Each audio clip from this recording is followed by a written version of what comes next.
Olá, professor Fernando Rosário de Souza, para falar com vocês um pouquinho sobre as origens da filosofia.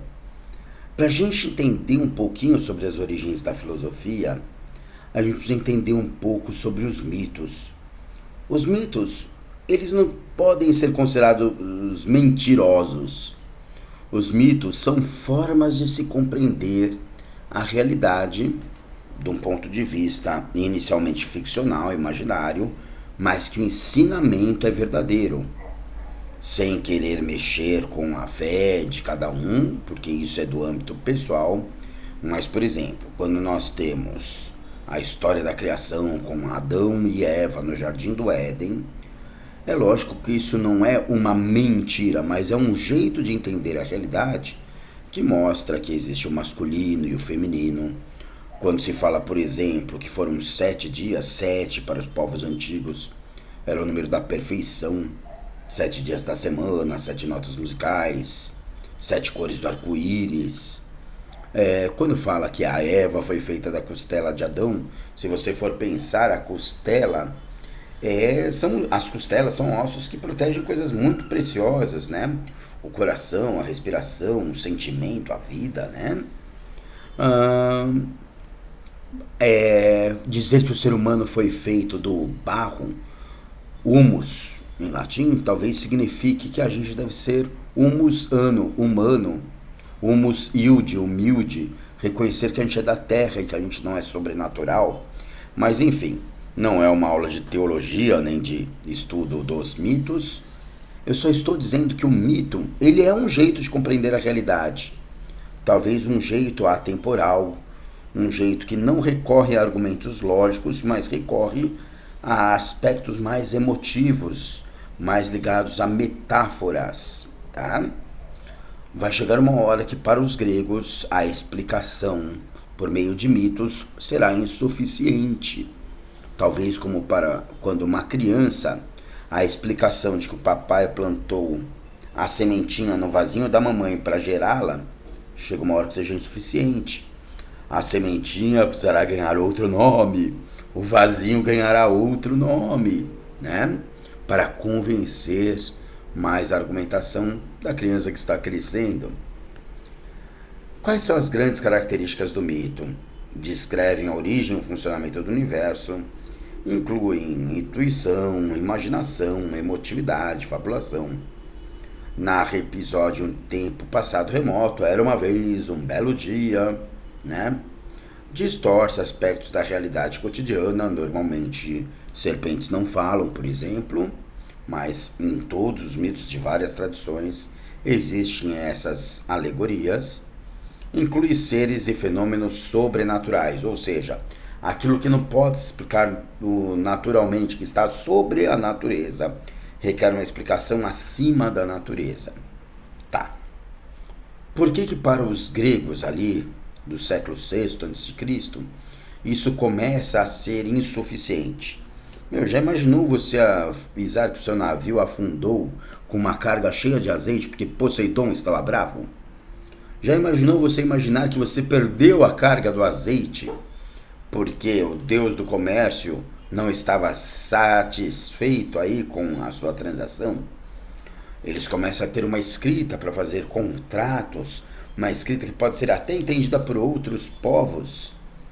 Enquanto existem novas conquistas que garantem o trabalho escravo, as elites econômicas acabam tendo tempo livre para o ócio, para pensar, né? Lembre que ócio é preguiça e a palavra ócio, negócio, é que nega a preguiça. E eles estavam num tempo de democracia representativa, na verdade uma democracia direta, na qual as elites elegiam as elites e o seu poder de retórica, de argumentação era muito importante. Então os mitos não vão mais atender plenamente ao interesse dessas elites aqui que estavam se destacando. É nessa hora que surge Sócrates, por exemplo, que vai criticar os sofistas que davam treinamento de retórica para as elites, mostrando que a retórica até tem a sua beleza, mas ela precisa estar sustentada por uma lógica. E o Sócrates e incomoda muitas pessoas, como nós já falamos em vídeos anteriores, sendo a mosca ou a arraia que dá choques. Então, uma pessoa aqui nesta charge, nesta tirinha, falando: então, Sócrates, você é um filósofo, certo? Eu acho que o Sócrates responderia: por que você acha que eu sou um filósofo? Mas ele respondeu aqui: certo. Que ótimo. Eu sou Deus e possuo várias respostas para suas perguntas. Que bom, pois eu possuo várias perguntas para sua resposta. Ou seja, a maiêutica é responder uma pergunta com outra pergunta. Lembra que para você entender o que é maiêutica, um bom jeito de lembrar é que você e eu vamos chegar às respostas e você não vai ter as respostas de mim. Muito bem. Existe uma alegoria, até chamada de mito, mas justamente para a gente não confundir com a ideia de mito, contrário de logos, contrário de lógica, a gente costuma chamar de alegoria da caverna de Platão. Platão, aluno do Sócrates, ficou indignado com o julgamento à morte do seu professor, que foi condenado a tomar um copo de veneno porque corrompia a juventude ateniense. O Sócrates era tão defensor da democracia que falou: tá bom, eu discordo da decisão que vocês tomarem de que eu devo morrer, mas eu concordo com o que a maioria decide. Se a maioria decidiu, eu tomo. O Platão falou que existiam 3 prisioneiros acorrentados no fundo de uma caverna, que todos que eles enxergavam eram as sombras que estavam sendo projetadas no fundo desta caverna, e que entre a abertura desta caverna e o fundo dela havia uma fogueira e algumas pessoas que passavam com objetos que representavam a realidade, fazendo sombras no fundo da caverna. E que esses prisioneiros, tudo que eles tinham visto a vida inteira, eram as sombras que eles julgavam serem a realidade. Um dia, um desses prisioneiros conseguiu fugir da caverna e ver que a realidade era muito mais ampla, bela, colorida e nítida do que as sombras. Ao voltar para tentar libertar os prisioneiros, eles acharam que esta pessoa que tinha visto a liberdade estava alucinando, estava delirando e a mataram. Ou seja, o filósofo é aquele que sai da caverna da ignorância, vê a luz e a claridade do saber, e muitas vezes, ao tentar tirar as pessoas da ignorância e da ilusão das sombras, é perseguido e morto por elas.